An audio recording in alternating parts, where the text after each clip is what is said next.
கோவம் இல்லாம கோவப்படாம, நீங்க கோவப்பட மாட்டீங்கன்னு தெரியும், உங்களை கோவப்படுத்துற மாதிரி எந்த செயலையும் நாங்கள் செய்ய மாட்டோம். மாண்பு பேரவைத் தலைவர் அவர்களே, நம்முடைய மாண்பு முதலமைச்சர் அவர்கள் நேற்று எங்களுடைய தலைவருடைய வீடுகளுக்கும் அனைத்து கட்சி தலைவருடைய வீடுகளுக்கும் சென்று வாழ்த்துக்கள்லாம் பெற்றுக்கிட்டு போனார்.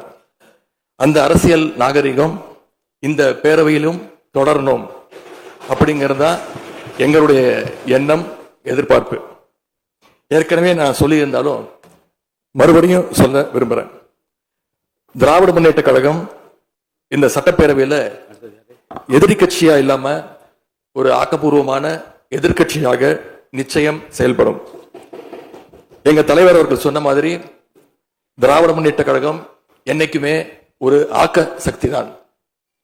மாண்புமிகு பேரவைத் தலைவர்களே, இந்த பேரவைக்குன்னு ஒரு மிகப்பெரிய வரலாறு இருக்கு. இன்னைக்கு இந்தியாவில் பண்பாட்டு ரீதியாகவும் பொருளாதார ரீதியாகவும் தமிழ்நாடு சிறப்பா முன்னேறி இருக்கு அப்படின்னா இந்த பேரவையில் நடந்த விவாதங்கள், எடுக்கப்பட்ட முடிவுகள், இயற்றப்பட்ட சட்டங்கள், நிறைவேற்றப்பட்ட தீர்மானங்கள், இதெல்லாம் தான் ஒரு காரணம். பிற மாநிலங்களுக்கெல்லாம் ஒரு எடுத்துக்காட்டாக வழிகாட்டக்கூடிய வகையில் செயல்பட்டு இந்தியாவையே திரும்பி பார்க்க வச்ச சட்டமன்ற பேரவை இந்த தமிழ்நாட்டு சட்டமன்ற பேரவை. அப்படிப்பட்ட இந்த பேரவையில ஆரோக்கியமான ஆக்கப்பூர்வமான விவாதங்களுக்கு இடம் கொடுத்து ஜனநாயக மாண்புகளுக்கு முக்கியத்துவம் கொடுத்து பேரவைத் தலைவர் அவர்கள் என்றைக்கும் நடுநிலைமையோடு செயல்பட வேண்டும் என்று நாங்கள் அனைவரும் விரும்புகின்றோம். நாம் இங்க ஆளுங்கட்சி எதிர்கட்சி அப்படின்னு எதிர் வரிசையில் உட்கார்ந்திருந்தாலும் தமிழ்நாட்டுடைய வளர்ச்சின்னு வரும்போது நாம் அனைவரும் ஒரே வரிசையில முன் வரிசையில் நின்று உழைக்கணும்னு நான் விரும்புகிறேன். அதைத்தான் தமிழ்நாட்டு மக்களும் எதிர்பார்த்துக்கிட்டு இருக்கிறாங்க, விரும்புறாங்க. திராவிட முன்னேற்ற கழகமும் அதைத்தான் விரும்புது. எங்களுடைய தலைவர் அவர்கள் கடந்த 5 ஆண்டுகள்ல அடிக்கடி சொல்ற ஒரு வார்த்தை, இது எனது அரசு அல்ல நமது அரசு என்று எங்களுடைய தலைவர் அவர்கள் அடிக்கடி சொல்லுவார். அதை நிரூபிச்சியும் காட்டியிருக்கிறார். சென்ற திராவிட மாடல் அரசுங்கிறது வாக்களிச்ச மக்களுக்கு மட்டும் இல்லாம வாக்களிக்காத மக்களுக்குமான அரசாகத்தான் செயல்பட்டு வந்தது. ஆகவே இந்த புதிய அரசும் அனைவருக்குமான அரசாக உங்களுக்கு வாக்களிக்காத மக்களுக்குமான அரசாக செயல்படும்னு நான் விரும்புறேன். இந்த நேரத்தில் இன்னொரு விஷயத்தையும் இங்க நினைவுபடுத்த விரும்புறேன். மாண்புமிகு பேரவைத் தலைவர் அவர்களும் மாண்புமிகு முதலமைச்சர் அவர்களும் இன்னைக்கு எதிர்கட்சி தலைவராக இருக்கிற நானும் ஒரே காலேஜில் படிச்ச ஓல்டு ஸ்டூடெண்ட். ஒரே காலேஜில் நாம படிச்சிருந்தாலும் அரசாங்கத்தை நடத்துறதுல திமுக தான் சீனியர் பேட்ச். அது உங்களுக்கு தெரியும். 1967 ஆட்சிக்கு வந்தது திமுக தான். நாங்க தான் சீனியர்ஸ். அந்த அடிப்படையில் எங்களுடைய நாலேஜையும் எக்ஸ்பீரியன்ஸையும் நாங்க ஷேர் பண்ணிக்க ரெடியா இருக்கோம். அதை ஏத்துக்க நீங்களும் தயாராக இருங்க. ஏன்னா நமக்கு எப்பவுமே தமிழ்நாட்டு மாநிலத்துடைய நலன்தான் மிக மிக முக்கியம். மாண்பு பேரவைத் தலைவர் அவர்களே, நீங்க போட்டியின்றி தேர்வாகியிருக்கீங்க. மாண்பு முதலமைச்சரும் எதிர்கட்சி தலைவரான நானும் உங்களை அவை முன்னவரும் இந்த இருக்கையில உட்கார வச்சிருக்கிறோம், அமர வச்சிருக்கிறோம். இன்னைக்கு உங்க கையை பிடிச்சி அழைச்சிட்டு வந்து உட்கார வச்சிருக்கிறோம். இனி எங்க 2 தரப்பையும் நீங்க தான் கையை பிடிச்சி அரவணைச்சு கோவம் இல்லாம கோவப்படாம, நீங்க கோவப்பட மாட்டீங்கன்னு தெரியும், உங்களை கோவப்படுத்துற மாதிரி எந்த செயலையும் நாங்கள் செய்ய மாட்டோம். சட்டமன்ற ஜனநாயகத்தில் ஆளுங்கட்சி காதுகளாகவும் எதிர்கட்சி குரலாகவும் இருக்க வேண்டும். அதுலதான் இந்த அவையுடைய பெருமை நிச்சயம் அடங்கி இருக்கு. பொதுவா இதுக்கு முந்தைய சட்டமன்ற பேரவை எடுத்துக்கிட்டா ஆளுங்கட்சி வரிசையில அதிக உறுப்பினர்களும் எதிர்கட்சி வரிசையில அதை விட குறைவான உறுப்பினர்களும் இருப்பாங்க. ஆனா இந்த முறை கிட்டத்தட்ட ஆளுங்கட்சிக்கு இணையான எதிர்கட்சி வரிசை வலிமையா இன்னைக்கு அமைஞ்சிருக்கு. அதுதான் இந்த பேரவையுடைய இன்னொரு கூடுதல் சிறப்பு. இதன் மூலமா தமிழ்நாட்டு மக்கள் ஒரு முக்கியமான செய்தியை நமக்கு சொல்லி இருக்கிறாங்க. அது என்னன்னா, எதிர்கட்சி வரிசை மிக மிக வலிமையாக இருந்து இந்த அரசை, புதிய அரசை வழிநடத்தணும், ஆக்கப்பூர்வமான விமர்சனங்களை முன்வைக்கணும் அப்படின்னு மக்கள் நமக்கு சொல்லி இருக்கிறாங்க. நான் நம்புறேன்.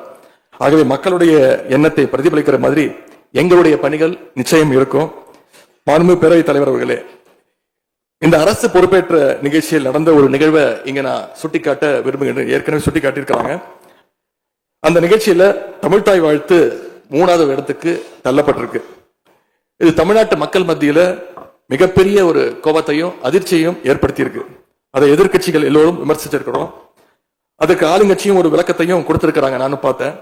எங்களோட கருத்து என்ன அப்படின்னா, பாஜக ஆட்சிக்கு வந்திருக்கக்கூடிய மேற்கு வங்க மாநிலத்துல பதவியேற்பு நிகழ்ச்சியின் போது வந்தே மாதரம் பாட்டு பாடப்படல. ஆனா இங்க தமிழ்நாட்டுல அது பாடப்பட்டிருக்கு. மேற்கு வங்கத்துல இன்னைக்கு யாரு ஆளுநரா போய் உட்கார்ந்து இருக்காங்க அப்படின்னு உங்க அத்தனை பேருக்கு தெரியும், சொல்ல வேண்டிய அவசியம் இல்லை. அவர் இங்க ஆளுநரா இருந்தப்போ தமிழ்நாடு சட்டமன்ற பேரவையில தமிழ்தாய் வாழ்த்துக்கு முன்னாடி தேசிய கீதம் பாடணும்னு பேரவையினுடைய மரபையே மாத்த சொன்னவர் தான் இன்னைக்கு மேற்கு வங்கத்துல ஆளுநரா இருக்கிறார். அதை நாங்க உறுதியா, எங்களுடைய தலைவர் அப்போதைய முதலமைச்சர் உறுதியா மறுத்தார். அதனால 2023 ஆண்டு முதல் தொடர்ந்து 3 வருஷம் அவர் பேரவையிலிருந்து வெளிநடப்பு செஞ்சுட்டு போன காட்சிகளை எல்லாம் நீங்களும் பார்த்திருப்பீங்க. இதன் மூலமா நாங்க சொல்ல வர்றது, அடுத்து விரைவிலேயே இந்த பேரவையில ஆளுநர் உரை நிகழ்த்த இருக்கிறார். ஆகவே ஏற்கனவே உங்களுடைய அரசினுடைய பதவியேற்பு விழாவில் நடந்த அந்த சம்பவம், அந்த தவறு மீண்டும் இந்த நடப்பதற்கு நீங்க அனுமதிக்க கூடாது, நாங்கள் அனுமதிக்க மாட்டோம். பேரவையில் மட்டுமல்ல, தமிழ்நாட்டில் நடக்கக்கூடிய எந்த நிகழ்ச்சியாக இருந்தாலும் சரி, அரசு நிகழ்ச்சியாக இருந்தாலும் சரி, எந்த நிகழ்ச்சியாக இருந்தாலும் சரி, தமிழ்தாய் வாழ்த்து என்றைக்கும் 2வது இடத்திற்கு நாம தள்ளி போக விடக்கூடாது. இந்த அரசு அதற்கு அனுமதிக்க கூடாது என்று நான் இங்கே கேட்டுக்கொள்கின்றேன். ரொம்ப விழிப்போடு இருந்து நம்முடைய உரிமையை, மரபை பாதுகாக்கணும்னு உங்களை எல்லாம் வலியுறுத்தி நான் கேட்டுக்கொள்கின்றேன். மாண்பு பேரவைத் தலைவர் அவர்களே, வண்டிக்கு பிரேக் எப்படியோ, ஒரு காலைக்கு மூக்கலாங்கயிறு எப்படியோ, அப்படிதான் ஆளுங்கட்சிக்கு எதிர்கட்சி அப்படின்னு பேரறிஞர் அண்ணா அவர்கள் நமக்கு சொல்லியிருக்கிறார். ஆகவே பேரறிஞர் அண்ணா சொன்ன வழியில ஆளுங்கட்சியினுடைய செயல்பாட்டை உற்று நோக்கி உங்களுடைய நிறைகளை, குறைகளை சுட்டு காட்டுகின்ற ஒரு ஆக்கப்பூர்வமான எதிர்கட்சியாக நாங்கள் நிச்சயமாக செயல்படுவோம். இந்த அவைக்கு புதியவங்க, ஃபர்ஸ்ட் டைம் எம்எல்ஏஸ் நிறைய பேர் வந்திருக்கிறீங்க, அதுல மிகுந்த மகிழ்ச்சி. அதே போல ரொம்ப வருடங்களுக்கு பிறகு நிறைய பெண் சட்டமன்ற உறுப்பினர்கள் இங்க இடம்பெற்றிருக்கிறீங்க, அதுல எங்களுக்கு கூடுதல் மகிழ்ச்சி. அத்தனை பேருக்கும் மீண்டும் என்னுடைய வாழ்த்துக்கள். தமிழ்நாட்டுடைய உரிமைகளுக்காகவும் வளர்ச்சிக்காகவும் நாம எல்லாரும் சேர்ந்து ஒன்னா பயணிப்போம். எது எப்படி ஆனாலும் திராவிட இயக்கத்தினுடைய அடிப்படை கொள்கைப்படி எல்லோருக்கும் எல்லாம் கிடைக்கிறதை உறுதி செய்கின்ற வகையில எதிர்க்கட்சி வரிசையில இருந்து நாங்கள் நிச்சயம் செயல்படுவோம்.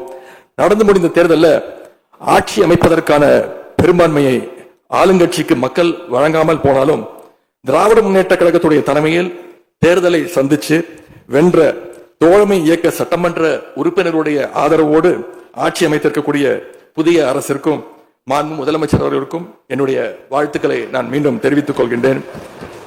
மாண்புமிகு பேரவைத் தலைவர் அவர்களுக்கும் பேரவை துணைத் தலைவர் அவர்களுக்கும் என்னுடைய நன்றி. உங்களுடைய பணிகள் சிறக்கட்டும். மீண்டும் என்னுடைய வாழ்த்துக்களை தெரிவித்துக் கொள்கிறேன். நன்றி, வணக்கம்.